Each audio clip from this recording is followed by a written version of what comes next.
اعوذ باللہ من الشیطان الرجیم بسم اللہ الرحمن الرحیم اللہم صلی علی سیدنا محمد وعلی آل سیدنا محمد واصحاب سیدنا محمد وبارک وسلم علیہ. السلام علیکم ورحمۃ اللہ وبرکاتہ. محترم سامعین کرام، آج سیرت پاک صلی اللہ علیہ وسلم کا سبق نمبر 153 ہے، جس سبق کا عنوان ہے قیدیوں کے بارے میں مشورہ.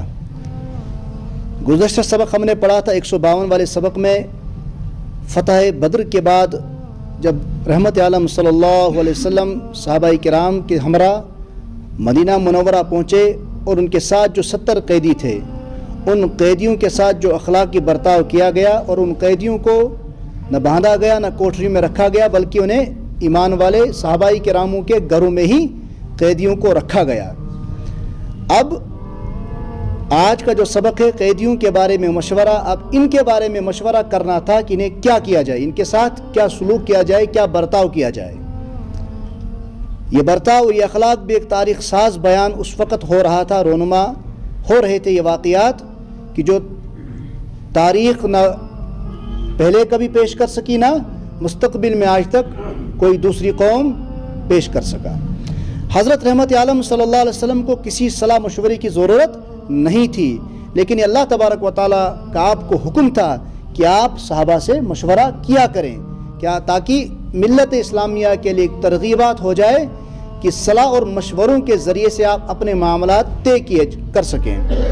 تو آپ صلی اللہ علیہ وسلم نے صحابہ کرام کے ساتھ مشورہ کیا. آپ نے قیدیوں کے بارے میں جب مشورہ شروع کیا تو آپ کو بخوبی معلوم ہے کہ سیدنا حضرت عمر فاروق رضی اللہ تعالیٰ عنہ سخت مزاج کے تھے اور سخت ترین تھے اسلامی معاملات میں اور شرعی معاملات میں. آپ رضی اللہ تعالیٰ عنہ نے بہت سخت مشورہ دیا. جب آپ سے رائے لی گئی تو آپ نے کہا کہ اسلام کی سب سے پہلی جنگ ہے اور یہ سب سے بڑے مجرم ہیں، لہٰذا ان مجرموں کو ان کے رشتہ داروں کے حوالے کیا جائے. کن رشتہ داروں کے حوالے؟ جن کو انہوں نے مشرکین مکہ نے انہیں ملک بدر کیا تھا، مکہ سے نکالا تھا، انہی کے حوالے کیے جانے چاہیے. کیونکہ جب اپنا کوئی دکھ دیتا ہے، جتنی اپنے دل کے اندر جو تکلیف پہنچتی ہے وہ دوسرا انسان محسوس نہیں کر پاتا. اس لیے حضرت عمر فاروق رضی اللہ عنہ نے مشورہ دیا کہ جنہوں نے ان کو ستایا ہے انہی کے حوالے کیا جائے تاکہ ان کی گردنیں وہی لوگ اڑا سکیں. یہ حضرت عمر فاروق رضی اللہ عنہ نے مشورہ دیا.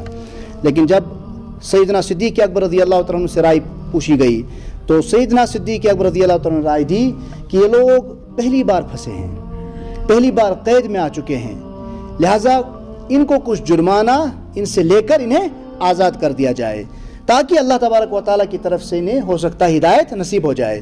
تو بہرحال اسی رائے پر اتفاق ہوا اور رحمت عالم صلی اللہ علیہ وسلم نے جب قیدیوں کی فہرست نکالی، جو سب سے زیادہ مالدار تھے ان کے اوپر 4000 درہم کا تعین لگا لیا، جرمانہ لگا لیا اور ان کو آزاد کر دیا. جو ان سے کم مالدار تھے انہیں 2000 اور جو ان سے کم کاروباری اعتبار سے کم مالدار تھے ان سے 1000 لے کے طے کر دیا اور انہیں آزاد کر دیا.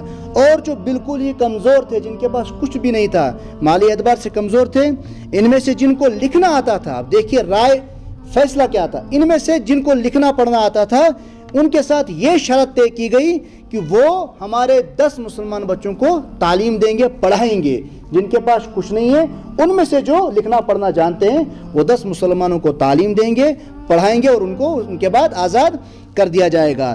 جس میں سے حضرت زید بن ثابت رضی اللہ تعالیٰ نے انہی سے علم حاصل کیا، انہی سے لکھنا پڑھنا سیکھا. اور جن کو لکھنا بھی نہیں آتا تھا، اب جن کے پاس کچھ بھی نہیں تھا اور لکھنا پڑھنا بھی نہیں آتا تھا، انہیں احسان کے ذریعے سے انہیں چھوڑ دیا گیا. جیسے کہ مطلب بن حنزب، صفی بن ابی رفاع اور ابو عزا وغیرہ یہ لوگ تھے. اب رہی بات حضرت عباس رضی اللہ تعالیٰ عنہ کی، جو کہ ابھی مسلمان نہیں تھے، جو قید میں آ چکے تھے ایمان والوں کے.